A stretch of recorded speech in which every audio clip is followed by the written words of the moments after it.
সকালবেলা ঘুম থেকে উঠতে না উঠতেই আমার চাচা বড় একটা গাছ পাকা কাঁঠাল নিয়ে এসে হাজির।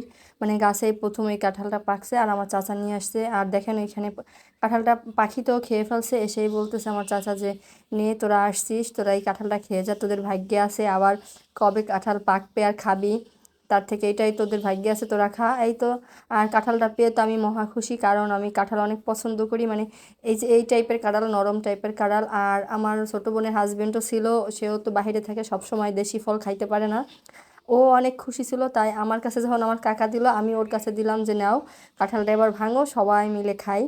আর এই যে দেখেন আমার ছোটো বোনের হাজবেন্ড কাঁঠালটা ভাঙতেছিল, আর আমরা সবাই বাড়ির মানে সব পিচ্চি বাচ্চা মিলে, আমরা যে শুধু তাই না, আমার চাচাতো বোনরা, চাচাতো ভাইরা, তারপর আমার ছেলে, আমার বোনের ছেলে, আমার বোন, আমার বাবা, মানে সবাই মিলে বসে গেলাম দরজার সামনেই কাঁঠালটা খেতে। কারণ এই কাঁঠালের জিনিস ভিতরে নেওয়া যাবে না, তাহলে মা রাগ করবে, মানে মাছি আসবে। এই জন্য দেখেন এই যে আমার আব্বা ছিল, সবাই মিলে আমরা একদম মুড়ি দিয়ে কাঁঠাল খেতে বসে গেলাম।